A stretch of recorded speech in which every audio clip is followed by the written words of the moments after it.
Bismillahirrahmanirrahim. Assalamualaikum warahmatullahi wabarakatuh.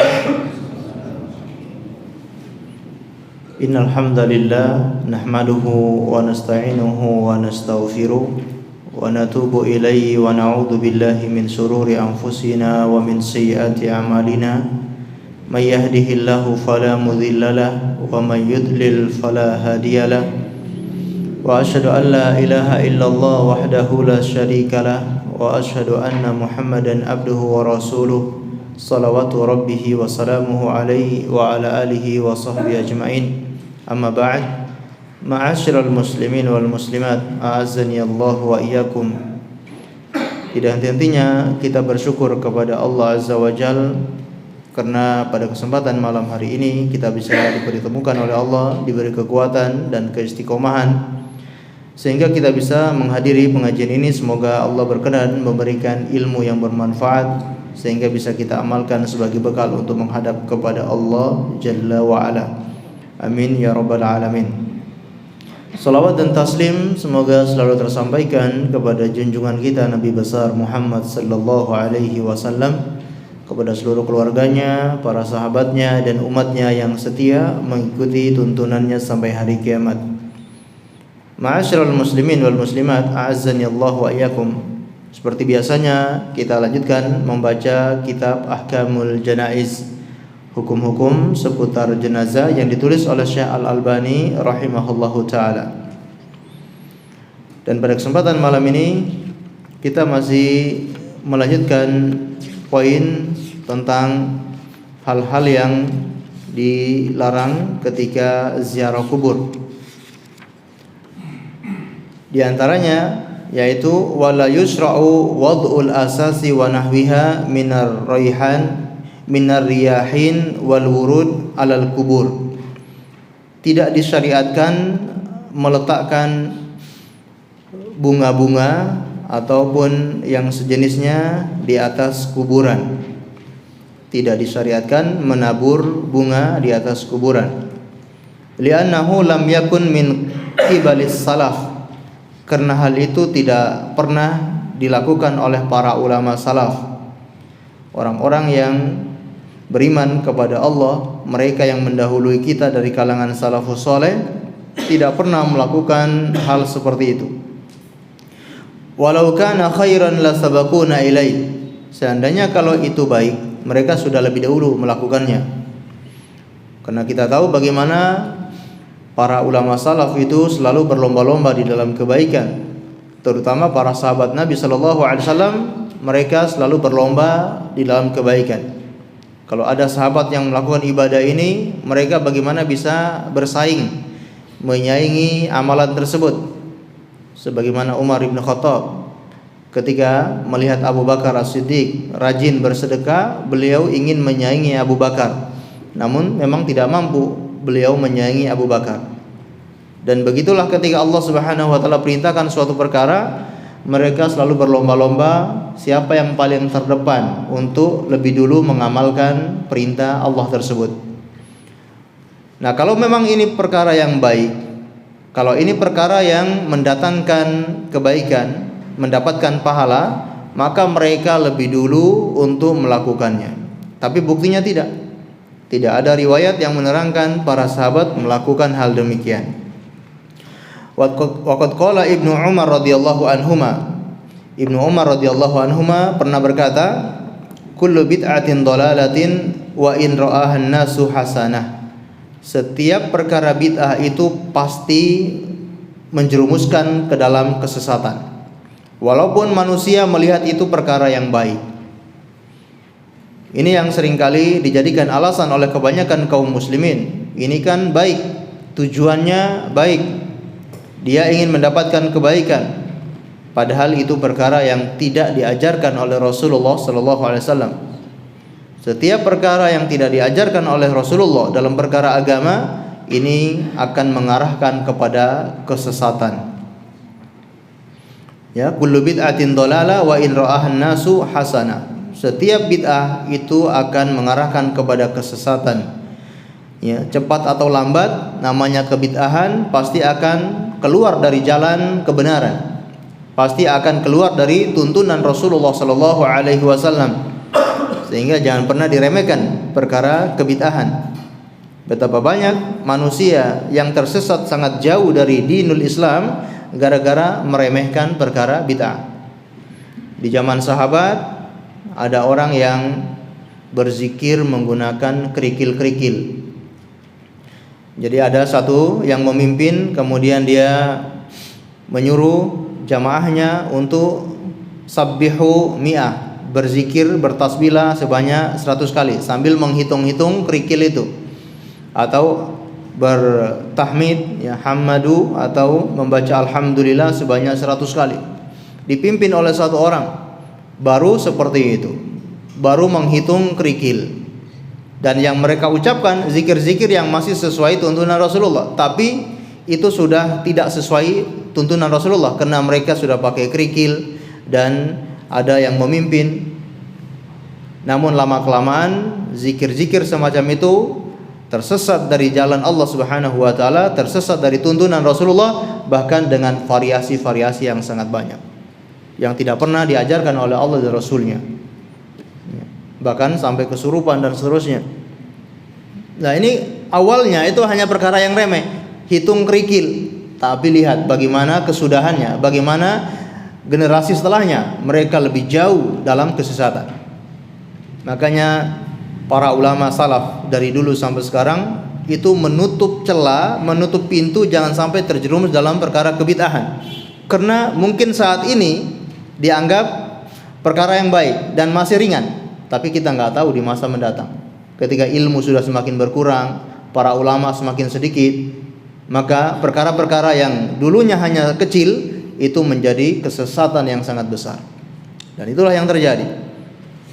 Maka namanya perkara kebid'ahan tetap itu akan mengarah kepada kesesatan walaupun manusia melihat itu perkara yang baik. Termasuk menabur bunga di atas kuburan. Mungkin sebagian orang, nanti akan disebutkan oleh Syekh Al-Albani, bahwa bertujuan untuk meringankan siksaan si penghuni kubur. Namun kalau itu tidak pernah dilakukan oleh para sahabat, maka itu perkara yang tidak baik. Wala yu'aridu ma dzakarna hadits Ibnu Abbas fi wad'in Nabi sallallahu alaihi wasallam syiqqi jaridah an-nakhli 'alal qabraini. Dan hal itu tidak bertentangan dengan apa yang kita sebutkan di hadis sebelumnya, hadis dari sahabat Ibnu Abbas, sebagaimana Rasulullah meletakkan pelepah kurma yang masih basah di atas dua kuburan. Lalu beliau bersabda, la'allahu yukhaffifu anhuma ma lam yabsaya. Semoga Allah Subhanahu wa taala meringankan siksaan kedua orang di dalam kubur ini selagi pelepah ini masih basah. Hadis ini muttafaqun alaih. Maka dijelaskan oleh beliau, fa innahu khasun bihi sallallahu alaihi wasallam. Hal itu adalah kekhususan bagi Nabi sallallahu alaihi wasallam. Bidalilin annahu lam yajril amalu bihi 'inda salaf wa li umurin ukhra ya'ti bayanuha. Hal itu karena tidak ada yang dilakukan oleh para ulama salaf dari kalangan sahabat Nabi sallallahu alaihi wasallam, menunjukkan bahwa ini perkara yang khusus untuk Rasulullah. Buktinya apa? Sahabat tidak ada yang meniru beliau.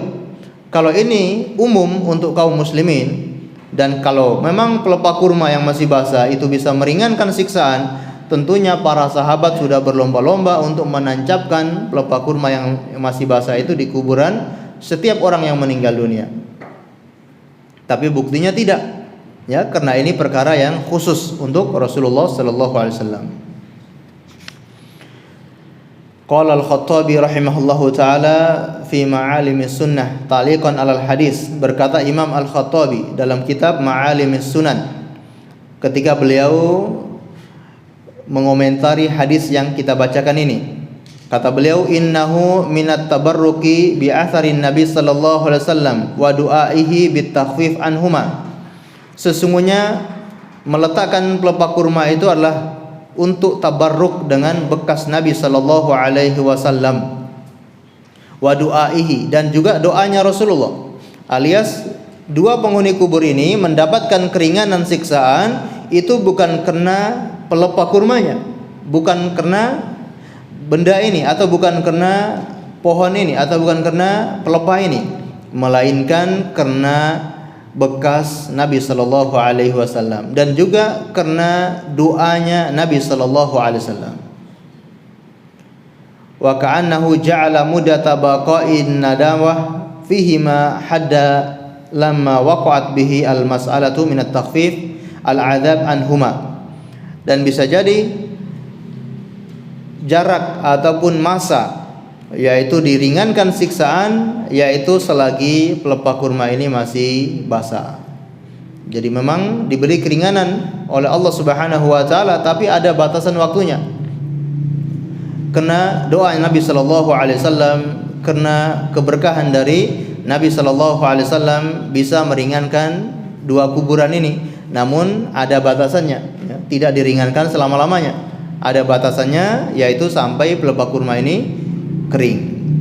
Kalau sudah tidak kering atau kalau sudah kering berarti sudah hilang, yaitu keringanan siksaan tersebut. Walaysa dzalika min ajli annahu fil jarid ratbi ma'na laysa fil yabis. Hal itu bukan berarti ada pengaruhnya pelepah kurma yang masih basah, atau ada bedanya antara pelepah kurma yang masih basah atau yang sudah kering. Tidak ada bedanya sama sekali, tidak ada pengaruhnya sama sekali. Wal amatu fi katsirin minal buldan tagrisul khawsa fi quburi mautahum wa arahum dahabu ila hadha wa laysa lamma ta'atuhu min dzalika wajhun. Dan kebanyakan sebagian negara atau kebanyakan negara itu sampai menanam atau menancapkan pelepah kurma yang masih basah di kuburan orang-orang yang meninggal dari kalangan mereka. Wa arahum dhahabu ila hadha, dan mereka berdalil dengan hadis ini. Ya, sebagian negara sampai betul-betul menancapkan pelepah kurmanya. Kalau mungkin di negara kita kebanyakannya pakai bunga, tapi di negara yang lain biasanya sampai pakai pelepah kurma. Karena mengikuti hadis ini. Walaysa lamma ta'atuhu min dzalika wajhun. Padahal itu tidak berdasar sama sekali. Lalu beliau menukilkan perkataan Syekh Ahmad Shakir rahimahullahu taala. Wa sadaqal Khattabi wa qad izdada al-'amatu israran ala hadzal 'amal alladzi la asla lahu. Dan sungguh benar perkataan Imam Al-Khattabi, dan kebanyakan orang-orang awam sudah melampaui batas atau sudah banyak melakukan amalan seperti ini yang mana tidak ada asal usulnya. Wa gullu fihi, bahkan sampai melampaui batas, khususan fi biladi Mesir, terutama di negara Mesir. Jadi Syekh Ahmad Shakir itu menyebutkan contoh di negara Mesir, taqlidan lin nasara, yaitu mereka menyerupai orang-orang Nasara, hatta saru yad'una az-zuhura 'alal kubur, sampai mereka menaburkan kembang bunga di atas kuburan. Ini kan sudah tasyabbuh, sudah menyelisih orang atau sudah mengikuti orang-orang Nasara. Wa yatahadawnaha bainahum, bahkan mereka saling menghadiahkan bunga tersebut, ya, sampai membuat seperti karangan bunga, ya, dan seterusnya, lalu diberi hadiah, dihadiahkan kepada orang yang meninggal dunia atau dijejer di mana pemakaman, ya, atau di rumah duka. Taib. Fa wada'uha an-nasu ala kuburi aqaribihim wa ma'arifihim tahiyatan lahum. Dan mereka meletakkan karangan bunga itu di kerabat-kerabat mereka atau kenalan-kenalan mereka yang meninggal dunia, tahiyatan lahum, untuk bela sungkawa. Wa mujamalatan lil ahya, dan untuk saling berlomba-lomba, saling mencari perhatian. Jadi orang mengirim karangan bunga itu jadi pujian atau mengharapkan pujian, cari muka. Karena biasanya di karangan bunga itu ada tulisan dari PT apa, dari perusahaan apa, dari sekolahan mana, dari siapa. Nah, jadi untuk bangga-banggaan. Oh, jadi ini karangan bunga dari ini, dari itu.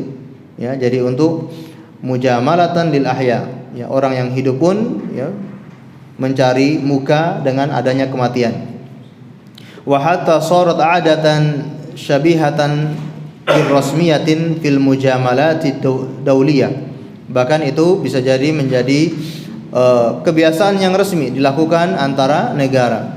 Ya, beliau mencontohkan sebagian negarawan apabila datang berkunjung ke negara tersebut, maka mereka meletakkan karangan bunga di kuburan-kuburan yang dianggap sakral dan seterusnya.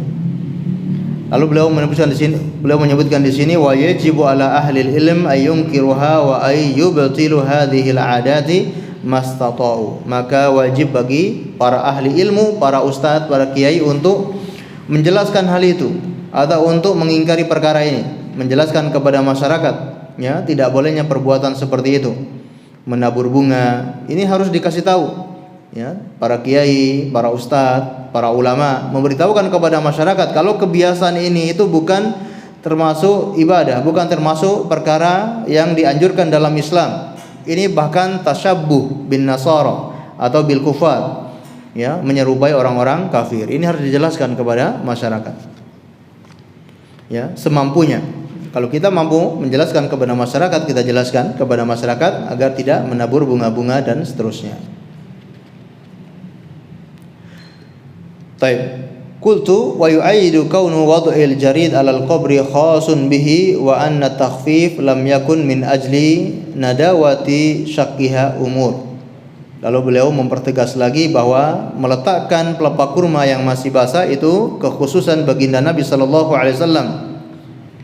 Kemudian pengurangan atau meringankan azab itu bukan disebabkan karena pelepah kurma tersebut. Beliau membawakan beberapa dalil, ya, di antaranya hadis Jabir radhiyallahu anhu, inni marartu biqabraini yu'adzabani fa ahbabtu bi syafaati ay yuradda anhuma ma damal ghusnanu radbain. Sesungguhnya aku melewati dua kuburan yang sedang diazab, maka aku ingin memberikan syafaatku, atau ingin menolong mereka agar Allah meringankan azab mereka selama pelepah kurma ini masih basah. Jadi ini jelas. Jadi bukan pelepah kurmanya yang bisa meringankan, tapi karena doa Nabi sallallahu alaihi wasallam, karena syafaat Nabi sallallahu alaihi wasallam. Baik, ini jelas, ya. Namun kalau orang yang berkias atau mereka yang berdalil dengan dalil ini kemudian menabur bunga, atau meletakkan pelepah kurma atau menancapkan pelepah kurma di atas kuburan dengan dalil seperti ini, maka kata beliau tidak diterima secara syar'i maupun secara akal, ya. Baik. Lalu sebagian lama berpandangan bahwa yudhafu ila ma sabaqa anna ba'dal ulama kas-Suyuti qad dzakaru anna sabab at-ta'thir an-nadawati fi at-takhfif kaunuha tusabbihullahu ta'ala. Sebagian ulama seperti Imam As-Suyuti menyebutkan bahwasanya meletakkan pelepah kurma yang masih basah kenapa bisa berpengaruh, alias Imam As-Suyuti dan yang lainnya beranggapan pelepah kurma yang masih basah itu berpengaruh, ya. Alasannya kenapa? Karena pelepah kurma yang masih basah itu bertasbih kepada Allah Subhanahu wa taala. Kalau bertasbih berarti bisa meringankan azab orang yang ada di dalam kubur. Qalu fa idza dhahabat minal 'udi wa yabasa yanqata'a tasbihahu. Apabila hilang basahnya atau sudah kering, maka terputus tasbihnya. Kata Syekh Al-Albani, fa inna hadha ta'lil mukhalifun li umumin qaulihi tabaraka wa ta'ala. Ta'lil seperti ini atau alasan seperti ini menyelisihi keumuman firman Allah Subhanahu wa taala, yaitu wa im min syai'in illa yusabbihu bihamdihi walakin la tafqahuna tasbihahum. Sesungguhnya segala sesuatu itu bertasbih memuji Allah Subhanahu wa taala, akan tetapi kalian tidak mengetahui bagaimana tasbihnya mereka. Artinya Allah berfirman segala sesuatu itu bertasbih kepada Allah. Apakah ini khusus yang masih basah saja? Kalau yang sudah kering berarti sudah enggak tasbih? Tentu tidak. Segala sesuatu bertasbih kepada Allah. Apakah benda hidup maupun benda mati, yang basah maupun yang kering, semuanya bertasbih kepada Allah. Berarti ini tidak benar. Alasan seperti ini yang mengatakan karena ini masih basah dia bertasbih, kalau sudah kering maka hilang tasbihnya. Ini tidak benar karena bertentangan dengan keumuman firman Allah Subhanahu wa taala. Baik, kemudian beliau juga membawakan alasan yang lain. Lau kanatin nadawatu maqsudatun bidzat la fahima dzalika salafus salih wa la amilu bi muqtadahu wa la wada'u al-jarida wal la'as wa nahwihi dzalika 'alal kubur inda ziyaratiha. Kalau memang pelepah kurma itu dia bisa berpengaruh secara zatnya, maka itu akan dipahami oleh para ulama salafus saleh dan mereka akan mengamalkan hal demikian. Mereka akan meletakkan pelepah kurma di kuburan-kuburan ketika berziarah kubur. Walau fa'alu lastuhira dzalika anhum. Kalau seandainya mereka melakukan itu tentu akan terkenal, akan diketahui dan akan dinukilkan kepada kita. Karena masalah ziarah kubur itu kan bukan masalah rahasia. Orang pergi ziarah kubur itu tempat umum. Namanya aja pemakaman umum. Pasti banyak yang lihat, banyak yang tahu. Oh, sahabat ini ziarah kubur sambil bawa lupa kurma. Pasti ketahuan. Ini bukan perkara yang rahasia. Seandainya kalau dilakukan oleh para ulama salaf, sudah ketahuan, pasti akan terkenal dan akan dinukilkan kepada kita. Li'annahu minal umur allati tulfitun nadhar. Karena ini termasuk perkara yang gampang untuk dilihat. Namun nyatanya tidak ada dinukilkan kepada kita para ulama salaf melakukan hal demikian. Ini menunjukkan bahwa itu kekhususan baginda Nabi sallallahu alaihi wasallam. Baik. Ma'asyiral muslimin dan muslimat, a'azzani Allahu wa iyyakum. Ya, ini yang kita sebutkan mengenai menabur bunga di atas kuburan. Maka seorang muslim ketika menguburkan jenazah, maka tidak perlu ada menabur bunga dan seterusnya, ya. Toh ini juga tidak dilarang oleh pemerintah. Kalau kita enggak menabur nanti dapat hukuman, dapat pasal, masuk penjara. Nah, ini mungkin masih orang takut. Oh, ini takut masuk penjara kalau enggak nabur bunga. Ini enggak ada ancaman, enggak ada hukuman orang yang enggak nabur bunga. Maka bagi seorang muslim, dia mengikuti tuntunan Rasulullah dalam segala sesuatu, termasuk di dalam menguburkan jenazah. Berikutnya, ma'asyiral muslimin dan muslimat, a'azzani Allah wa iyyakum. Kita masuk pada bab yang berikutnya, dan ini mungkin termasuk penghujung dari bab ini, dari kitab ini, yaitu ma yahrumu indal kubur. Apa saja yang diharamkan ketika atau di kuburan. Apa saja yang diharamkan di kuburan. Dan ini sangat penting kita bahas karena banyak di negeri kita, terkhususnya ya, banyak orang-orang yang berziarah kubur, ya, melanggar syariat, melakukan hal-hal yang tidak dianjurkan oleh Rasulullah, bahkan terjerumus dalam perkara kebid'ahan, bahkan sampai kesyirikan. Maka di sini beliau menyebutkan hal-hal yang diharamkan di sisi kuburan. Poin yang pertama, wa yahrumu 'indal kubur ma ya'ti. Diharamkan di sisi kuburan perkara-perkara berikut ini.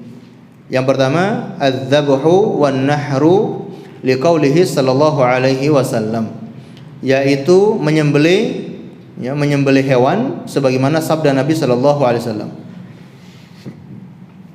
Tidak boleh menyembelih hewan di kuburan. Kayak enggak ada tempat gitu, ya. Mau melakukan kurban, habis sholat idul kurban, sholat idul adha, kurbannya di mana? Ya, di kuburan. Nah, ini kan kayak gak ada tempat lain. Apalagi menyembelih di kuburan itu memang untuk si mayit, menyembelih untuk orang-orang yang ada di dalam kubur tersebut.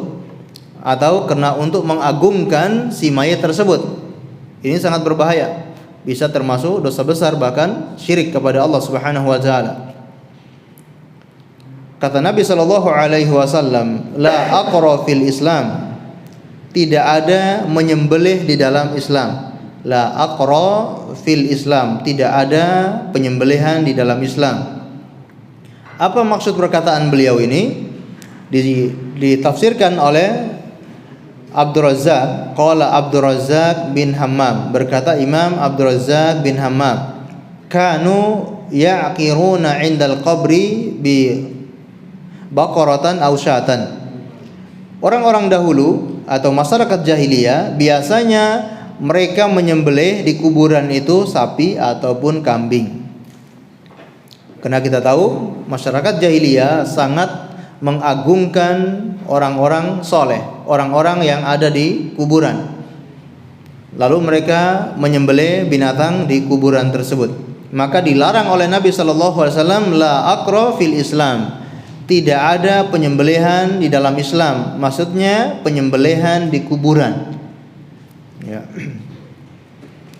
Qala Syekhul Islam Ibnu Taimiyah fil Iqtida' Shiratal Mustaqim, wa amma adz-dzabhu hunaka yakni 'indal qubur. Adapun menyembelih di sana maksudnya adalah di kuburan. Fa munhiyu anhu mutlaqan, maka dilarang secara mutlak, tidak ada pengecualian sama sekali. Menyembelih di kuburan dilarang secara mutlak. Dzakarahu ashabuna wa ghairuhum li hadzal hadits. Disebutkan oleh sahabat kita atau sahabat kami dan yang lainnya. Sahabat kami dari kalangan madhab Hambali, ya, ulama-ulama Hambali dan yang lainnya. Sebagaimana hadis ini. Qala Ahmad fi riwayatin Al-Mardawi. Berkata Ahmad dalam riwayat Al-Mardawi, qala an-Nabi sallallahu alaihi wasallam an dzalik. Nabi sallallahu alaihi wasallam melarang hal demikian. Wa kariha Abu Abdillah akala lahmihi, dan Abu Abdillah atau ulama yang lainnya memakruhkan memakan daging hewan yang disembelih di kuburan. Walaupun penyembelihannya sesuai syariat, walaupun penyembelihannya untuk Allah Subhanahu wa taala, kalau dilakukan di kuburan maka dagingnya makruh untuk dimakan. Alias lebih baik jangan dimakan. Qala ashabuna wa fi ma'na hadza ma yaf'aluhu katsirun min ahli zamanina fi tasadduqi 'indal quburi bi khubzin aw nahwihi.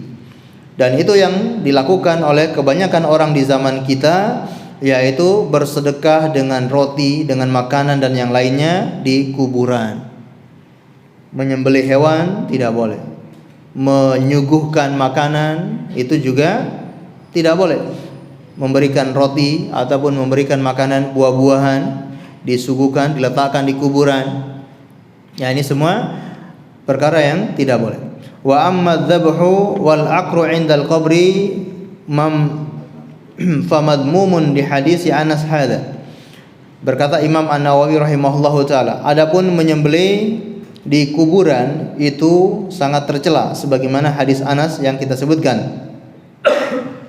Qultu, kata beliau, wa hadza idza kana dzabhu hunaka lillahi ta'ala. Kata Syekh Al-Albani, ini penyembelihan yang dimaksud adalah penyembelihan untuk Allah. Itu hukumnya haram. Penyembelihan untuk Allah dilakukan di kuburan hukumnya haram.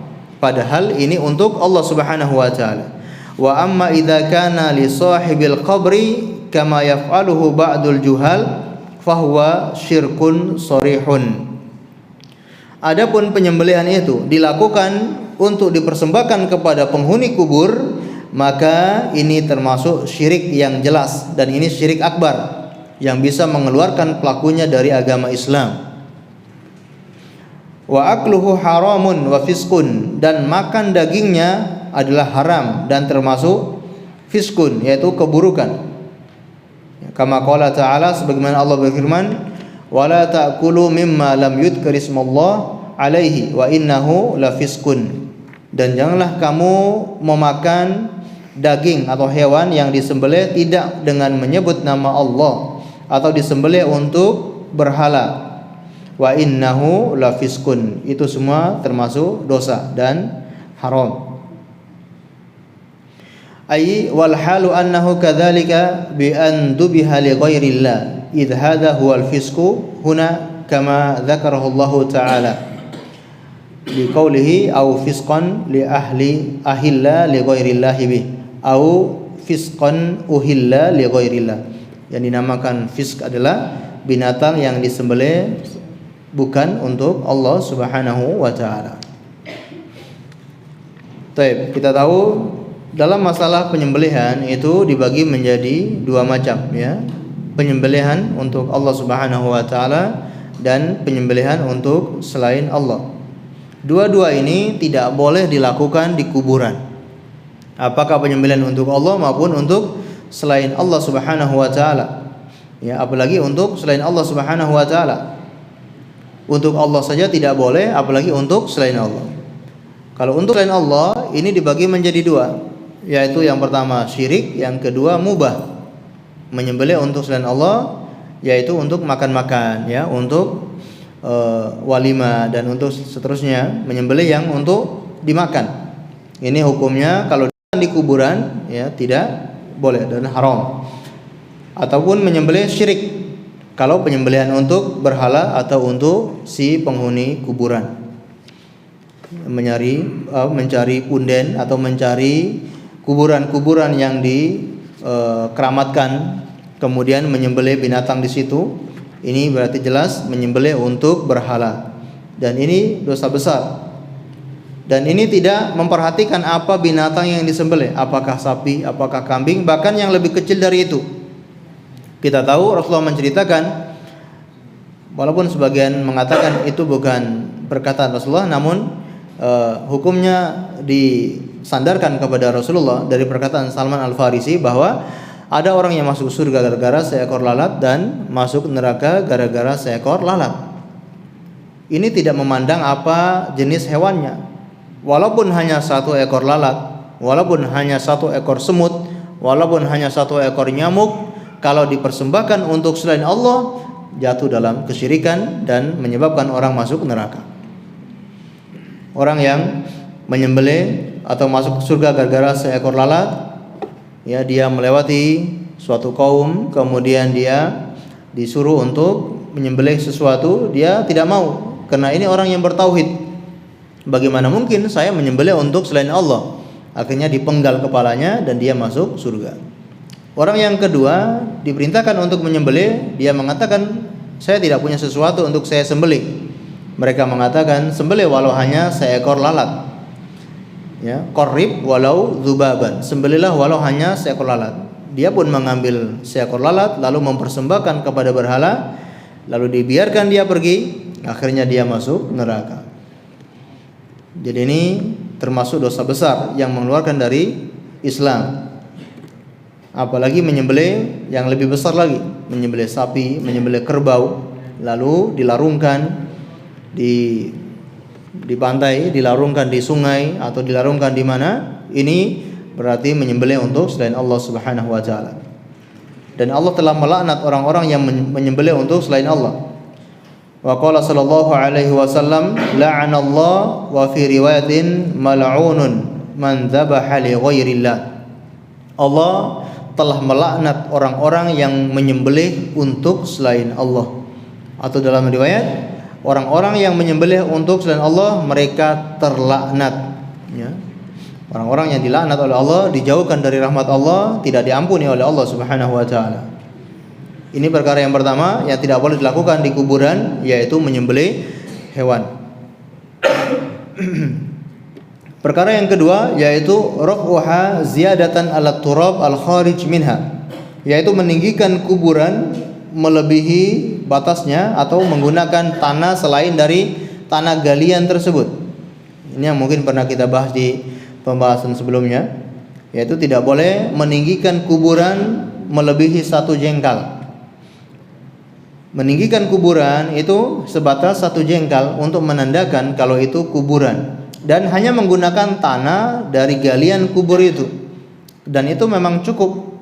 Sebagaimana kita tahu bahwa orang yang menggali kubur dia mengeluarkan tanah dan nanti dimasukkan mayit, dimasukkan jenazah, apalagi ditambah lagi dengan kayu untuk liang lahatnya, otomatis tanahnya tersisa banyak, maka nggak perlu menambah tanah dari luar. Kecuali memang betul-betul butuh untuk menambah tanah dari selain tanah galian. Misalkan ternyata ketika digali banyak batu-batunya dan batu-batu besar. Nah, mengeluarkan batu-batu ini, kemudian tanahnya hanya sedikit, lebih banyak batunya, otomatis tanahnya kurang. Nah, kalau seperti ini boleh kita mengambil tanah dari luar, lalu untuk dikuburkan di kuburan tersebut.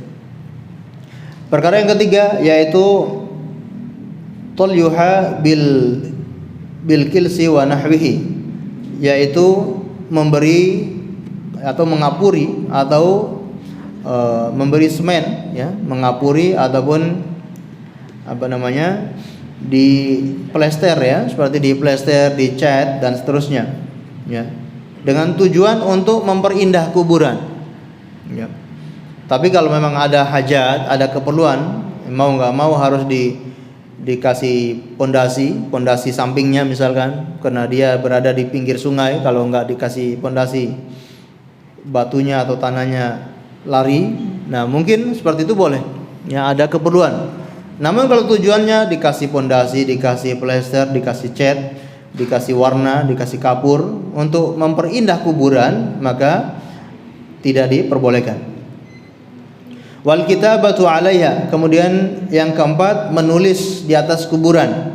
Apakah menulis di batu nisannya, menulis di sampingnya, menulis di apapun, ya, atau kasih papan nama kemudian ditulis di situ di kuburan namanya, tanggal lahirnya, tanggal meninggalnya, orang tuanya. Ini semua dilarang di dalam agama Islam.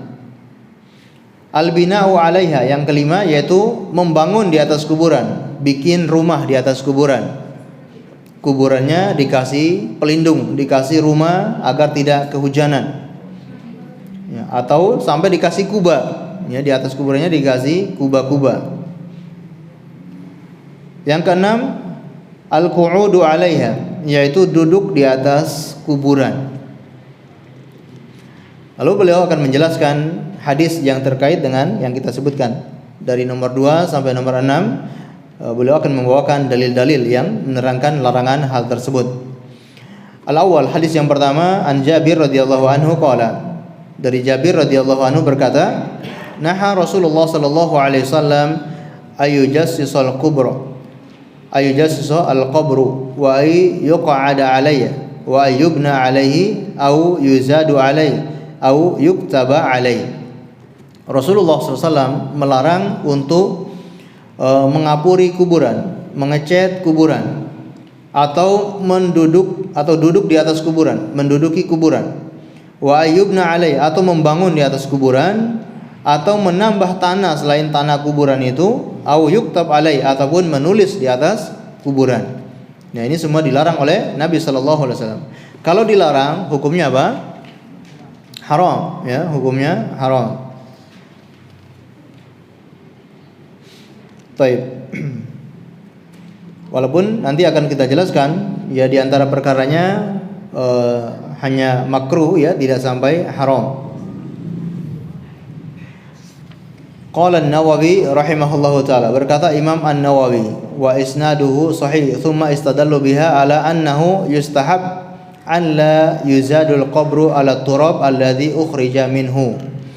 Kata Imam An-Nawawi rahimahullah, yang dianjurkan, yang disukai adalah, atau menurut sunnahnya adalah tidak menambah kuburan itu dengan tanah selain tanah galian.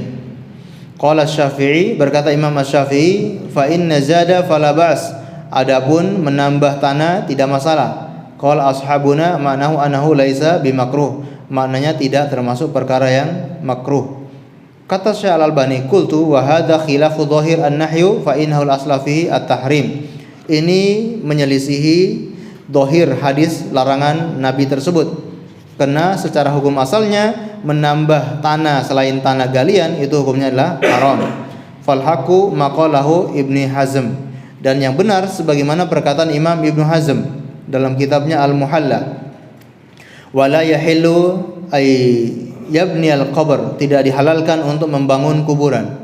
Wala ayyujassisa, dan juga mengapuri kuburan, mengecat kuburan. Wala ayyuzada ala turabi syai'in, dan tidak menambah di kuburan itu tanah selain tanah galian. Wa yuhdamu kullu dzalik, kalau ada yang melakukan itu maka dihancurkan. Kalau ada yang ternyata membangun di atas kuburan, maka harus dihancurkan bangunannya itu. Kalau ada yang mengecat kuburan, harus dihancurkan, harus dihilangkan. Atau ada yang menambah tanah dari tanah galian, maka harus dihilangkan, ya, tanah yang tambahan itu. Ini yang kita jelaskan tadi, kalau memang melebihi batasannya. Kalau batasan undukan, ya, atau gunungan tanah kubur itu 1 jengkal. Kalau ada yang sampai terlalu tinggi, melebihi 1 jengkal atau bahkan lebih dari itu, maka dihilangkan. Apalagi ini ngambil tanah dari luar, ya, ini tidak dibolehkan. Wa huwa dhahiru qaulul Imam Ahmad, dan ini perkataan Imam Ahmad. Wa qala Abu Dawud, ya, sebagaimana dikatakan oleh Imam Abu Dawud. Sami'tu Ahmad qala la yuzadu 'alal qabri minat turab wa irahu. Tidak boleh ada tambahan tanah, ya, selain tanah galian. Illa ay yusawi bil ardi fala yu'raf. Fa ka'annahu rakhasa idza dzak. Kecuali apabila memang tanahnya kurang. Kalau tidak ditambah, maka tidak kelihatan kalau ini kuburan. Maka boleh ditambah, ya, mungkin sebanyak 1 jengkal tingginya tanah tersebut, maka ini diberi keringanan oleh Imam Ahmad bin Hanbal dan yang lainnya. Baik, ma'asyiral muslimin dan muslimat, a'azzani Allah wa iyyakum. Adapun dalil tentang at-tajassis, yaitu mengapuri atau mengecat, wa amma tajassisu fa huwa minal jis wa huwa al-kals wal muradu at-talyu bihi, qala fil qamus. Wa jassasa al-ina mala'uhu bil bina.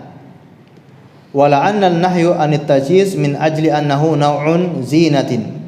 Adapun larangan dari mengapuri ataupun mengecat kuburan itu karena adanya hiasan terhadap kuburan tersebut. Kama qala ba'dul mutaqaddimin wa alaihi fama hukmu tatbinil qabr lil ulama fihi qaulan.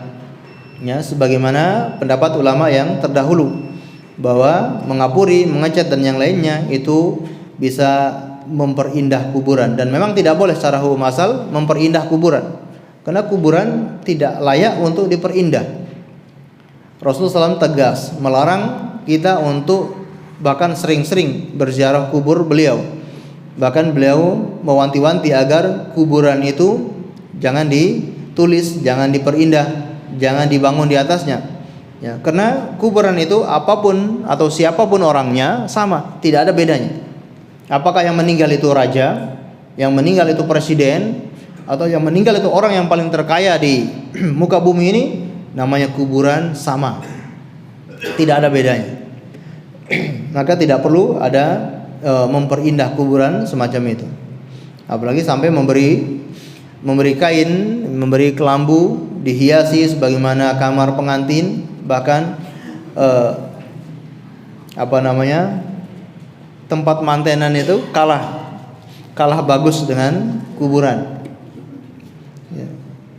Sampai seperti itu, maka ini jelas haram, ya, menyelisihi syariat Allah Subhanahu wa taala.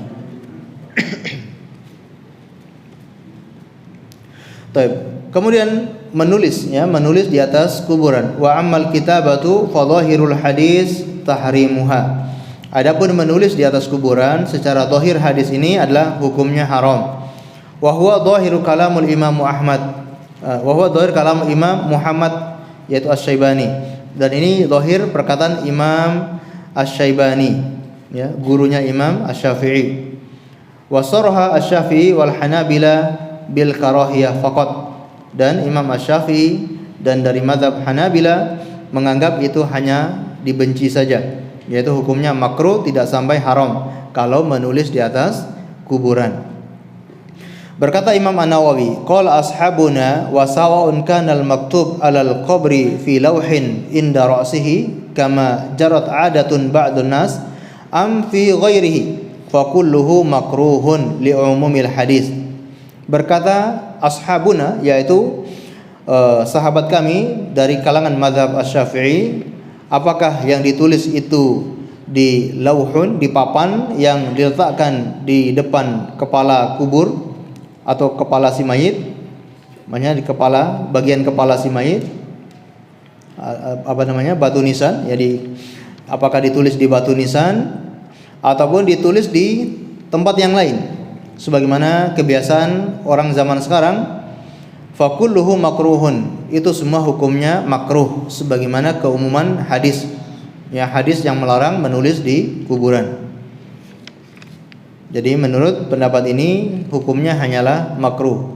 Wastathna ba'dul ulama kitabatu ismil mayit la ala wajhi az-zukhrafah. Sebagian ulama mengecualikan penulisan nama si mayit, ya, dalam rangka untuk menghiasi, bukan dalam rangka untuk pengagungan. Kalau selain itu sebagian memberi keringanan, ya. Bal lita'aruf, bahkan untuk mengingat atau untuk sebagai tanda, memberitahu tanda kalau ini kuburan fulan, agar keluarganya bisa mengenal, ya, makam keluarga mereka yang lain. Kalau hanya tujuannya untuk pengenal, untuk sebagai tanda, sebagian ulama memberi keringanan. Tapi kalau murni untuk hias, ditulis namanya agar didatangi oleh banyak orang. Ya, bahkan di depan jalan sudah ditulis kuburan Mbah Fulan. Wah, itu sudah jelas dilarang, ya. Berarti itu sudah murni untuk hiasan atau murni untuk pengagungan. Kalau hanya untuk tanda, maka sebagian memberi keringanan. Baik, kiasan ala wad'in Nabi sallallahu alaihi wasallam al-hajar ala qabri Utsman ibni Mad'un. Nah, para ulama yang memberi keringanan ini mengkiaskan kepada perbuatan Nabi sallallahu alaihi wasallam, yaitu meletakkan batu di kuburannya Utsman ibni Mad'un, sebagaimana hadis yang sudah kita pelajari. Rasulullah meletakkan batu di kuburan Utsman bin Mad'un tujuannya agar dikenal oleh keluarganya. Nah, mereka mengkiaskan, berarti boleh kita menulis di atas kuburan tujuannya sebagai pengenal, untuk tanda agar kuburannya itu bisa diketahui. Baik. Wa huwa min at-takhsis bil qiyas. Nah, Imam Syekh Al-Albani rahimahullah di sini beliau menekankan bahwasanya walaupun kita boleh mengkiaskan dengan perbuatan Nabi itu, namun harus diperhatikan tidak ada kias secara mutlak. Ya, artinya tidak dikiaskan secara mutlak seperti itu, melainkan harus melalui tahapan. Kalau kita meletakkan dengan batu, lalu bisa dengan batu itu sebagai tanda kita mengenal dengan batu, maka cukup, nggak perlu ditulis, dan itu lebih selamat. Tujuannya kalau hanya untuk mengenal dan agar kita tahu kuburan saudara kita, dengan batu saja cukup, maka selesai, nggak usah ditulis. Namun ternyata kalau kita pakai batu, rata-rata batunya sama semua, apalagi batu nisan, ya mungkin satu produk, satu cetak, rata-rata hampir sama semua. Berarti sulit kita membedakan. Kalau seperti ini, kata Syekh Al-Albani, baru boleh ditulis. Ya, ini kalau kita mengatakan kias seperti ini benar, ya, mengkiaskan dengan perbuatan Nabi, yaitu meletakkan batu tujuannya untuk dikenal. Maka melalui tahapan tadi, kalau dengan batu atau dengan benda yang lain itu sudah mewakili tanpa harus ditulis, maka itu lebih baik dan itu lebih selamat. Namun kalau memang tidak bisa, tidak masalah ditulis di atas kuburan tersebut. Namun secara umum, ya, kalau kita bisa hafal, kita bisa kenal, maka sebaiknya jangan ditulis, ya. Itu sesuai dengan sunnah Rasulullah sallallahu alaihi wasallam dan lebih terhindar dari ancaman larangan Nabi sallallahu alaihi wasallam. Allahu a'lam bishawab. Baik, mungkin kita dengarkan azan terlebih dahulu, kemudian kita lanjutkan sedikit insyaallah.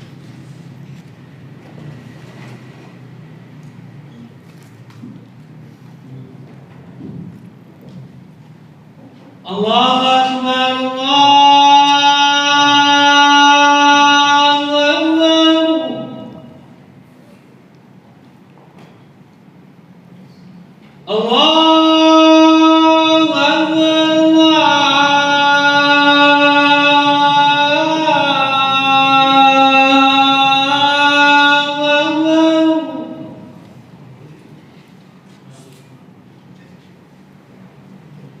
أشهد أن لا إله إلا الله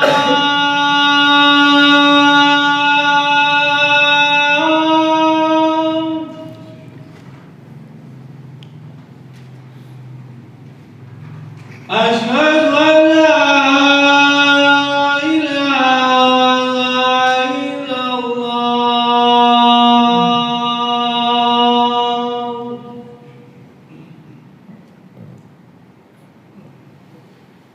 أشهد أن محمدا رسول الله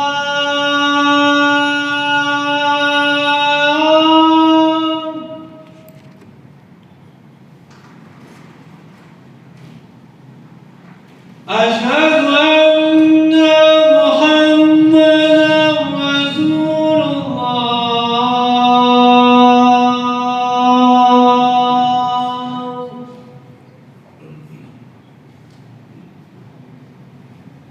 حي على الصلاة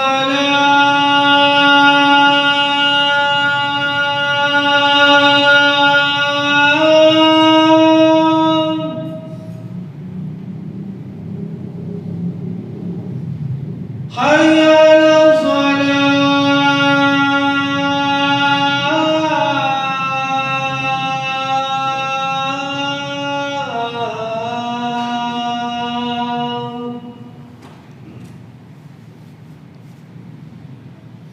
حي على الفلاح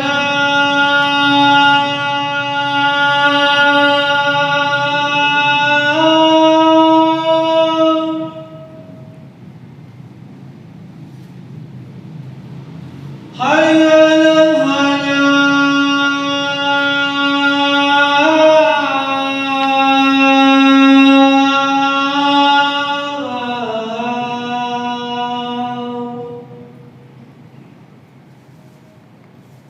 الله أكبر الله أكبر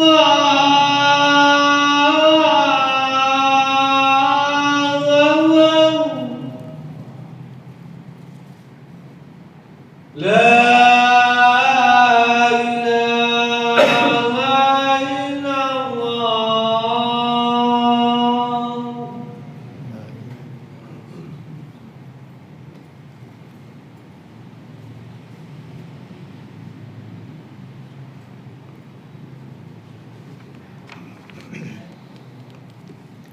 طيب Ma'asyiral muslimin wal muslimat, a'azzani Allah wa iyyakum.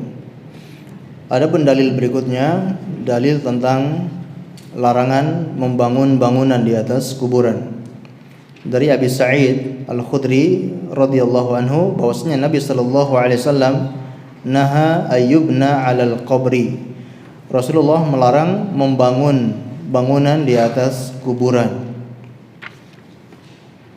Atau dalam hadis yang lain, naha Nabi sallallahu alaihi wasallam ayyubna 'alal kubur. Nabi sallallahu alaihi wasallam melarang membangun di atas kuburan. Au yuq'ada 'alai, atau duduk di atasnya, au yusalla 'alai, atau salat menghadap ke kuburan. Ini larangan dari Nabi sallallahu alaihi wasallam dan ini hukumnya adalah haram. Tidak boleh membangun di atas kuburan. Karena ini akan mengarah kepada pengagungan kepada kuburan tersebut. Dan itu sangat berbahaya. Sebagaimana kita ketahui, kuburan paling besar menyeret manusia ke dalam kesyirikan. Orang-orang terjerumus dalam kesyirikan rata-rata karena kuburan, karena orang-orang soleh. Dan kita tahu zaman Nabi Nuh alaihi salam, orang-orang melakukan kesyirikan, padahal sebelumnya belum ada kesyirikan. Jadi dari zaman Nabi Adam sampai zaman Nabi Nuh alaihissalam itu belum ada kesyirikan, semuanya berada di atas tauhid. Namun gara-gara pengagungan terhadap kuburan, alias orang-orang soleh yang ada di kuburan itu, itulah yang menyebabkan mereka berbuat kesyirikan. Dan itulah turun-temurun sampai di zaman kita sekarang, dari kuburan itu banyak menyesatkan manusia. Maka sebisa mungkin kita menutup jalan ini. Jangan membangun di atas kuburan, jangan menghiasi kuburan. Kuburan seperti biasa, tidak ada bedanya dengan kuburan-kuburan yang lain. Apakah kuburan wali, kuburan ulama, kuburan Rasulullah sendiri pun sama kuburannya dengan selainnya. Tidak ada bedanya kuburan itu. Kalau masjid ada bedanya. Ada masjid yang lebih mulia dari masjid yang lain. Masjidil Haram, Masjid Nabawi, Masjidil Aqsa lebih mulia dari masjid yang ada di muka bumi ini. Tapi kalau kuburan, tidak ada kuburan ini lebih mulia, kuburan ini hanya biasa, tidak ada. Semua kuburan sama. Maka perlakukan kuburan itu sebagaimana mestinya, yaitu agar manusia tidak terjerumus dalam kesyirikan. Nah, ini yang menjadi PR kita bersama.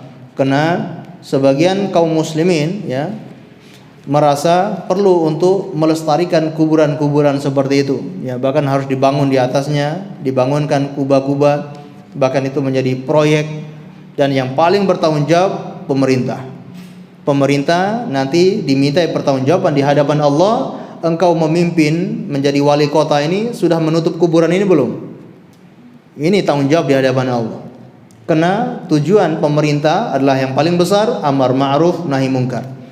Pemerintah memang berkewajiban untuk memakmurkan rakyat, mencegah kemiskinan, mencerdaskan bangsa. Tapi tugas pemerintah yang paling besar amar ma'ruf nahi mungkar.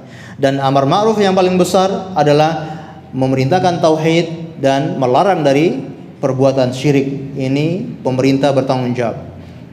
Ya, berarti berat jadi pemerintah. Ya memang berat, hati-hati kalau mau jadi pemerintah, jadi pemimpin, hati-hati karena tugasnya harus amar ma'ruf nahi mungkar. Tidak hanya gang-gang yang ditutup ya. Gang-gang apa namanya ya? Tidak hanya gang-gang yang ditutup, tidak hanya tempat-tempat lokalisasi yang ditutup. Kuburan itu yang ditutup. Kuburan-kuburan wali itulah yang ditutup, bukan hanya tempat lokalisasi ya. Nah, ini yang lebih penting. Karena dosanya lebih besar ya. Allahu a'lam bishawab. Baik, mungkin ini yang bisa kita sampaikan pada kesempatan malam hari ini, semoga bermanfaat untuk kita semuanya.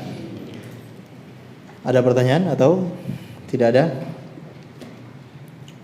Nah, kebanyakan orang berdalil membangun bangunan di atas kuburan itu mengingat makamnya Rasulullah yang di tempat atau di area masjid di mana Ustaz? baik. Kalau beralasan dengan makamnya Rasulullah, ini salah besar ya. Makamnya Rasulullah itu bukan bagian dari Masjid Nabawi. Rasulullah dimakamkan di mana dia meninggal dunia. Ketika Rasulullah meninggal dunia, para sahabat bingung, di mana kita memakamkan jasad beliau. Datanglah Abu Bakar As-Siddiq menyampaikan hadis bahwa seorang nabi harus dimakamkan di mana dia meninggal dunia. Rasulullah meninggal dunia di kamarnya Aisyah, maka disitulah beliau dimakamkan. Dan itu adalah rumahnya Rasulullah, bukan area masjid, bukan tanah masjid, tapi itu tanah milik Rasulullah, rumah milik Rasulullah. Jadi terpisah dengan lahan masjid. Ketika terjadi perluasan Masjid Nabawi, dan memang tidak memungkinkan kecuali harus perluasan. Kita tahu kondisi kaum muslimin semakin banyak yang berziarah ke Masjid Nabawi, maka mau tidak mau harus melakukan perluasan sehingga kuburan itu masuk ke dalam area Masjid Nabawi. Namun dia bukan tanah Masjid Nabawi. Lalu di situ diberi 3 lapis dinding ya, yang menunjukkan bahwasanya ini sudah pisah dari masjid. Dan di situ ya tidak ada ajakan untuk mengagungkan kuburan. Jadi tidak ada pemerintahan Saudi untuk mengajak manusia untuk mengagungkan kuburan, tidak. Nah, kalau kita berdalil dengan kuburan Nabi, justru mereka melarang kalau ada yang lama-lama berdiri di depan kuburan, justru dilarang. Bahkan di situ disiapkan para ulama untuk menasihati kaum muslimin, jangan jadikan kuburan sebagai sesembahan dan seterusnya. Harusnya seperti itu ya. Bukan tujuannya untuk menarik orang agar datang ke masjid. Nah, tapi kebanyakan kita bikin bangunan di atas kuburan tujuannya menarik orang untuk datang ke kuburan itu, kan jelas berbeda. Ya. Dan semua ada hikmahnya ya. Kenapa Rasulullah dimakamkan di situ dan kenapa masjid itu diperluas sampai, dan itu lebih menjaga kuburan beliau, lebih menjaga kuburan beliau. Bayangkan kalau dikuburkan di tempat lain, ya, orang-orang datangnya bukan ke masjid, ya, mereka datangnya ke kuburan Nabi, bukan ke masjidnya, ya. Dan banyak sekali orang-orang yang berusaha untuk mencuri jasad beliau, ya, banyak sekali yang berusaha mencuri jasad beliau, namun semuanya gagal. Yang paling terakhir, ya, yang mereka menginap di sebelah rumah Rasulullah, kemudian membuat terowongan di dalam tanah begitu dekat dengan kuburan Nabi. Seorang raja, khalifah ketika itu bermimpi kalau ada yang mau mencuri jasad Rasulullah. Dia datang ke kota Madinah, lalu mengumpulkan seluruh masyarakat Madinah, menyembelih hewan, makan-makan. Ternyata ada yang tidak datang. Maka dia bertanya, siapa yang tidak datang? Ada 2 orang yang mereka ternyata bukan asli Madinah, mereka pendatang dari orang-orang Romawi, orang Nasara. Memang pura-pura masuk Islam lalu tinggal di Madinah. Begitu dicek ke rumahnya, ternyata mereka sedang menggali dan sudah mau sampai ke kuburan Nabi, ya, terowongan sampai ke kuburan Nabi. Nah, ini lebih menjaga kuburan Nabi SAW.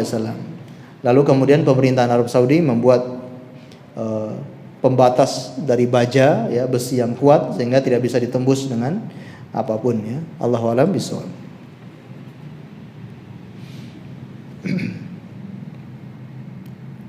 Nah, sampun. Baik, kita akhiri dengan membaca doa kafaratul majlis. Subhanakallahumma bihamdika asyhadu an la ilaha illa anta astaghfiruka wa atubu ilaik. Wa sallallahu ala nabiyyina Muhammad wa ala alihi washabbihi wasallam. Terima kasih atas segala perhatiannya. Mohon maaf atas segala kekurangannya. Assalamualaikum warahmatullahi wabarakatuh.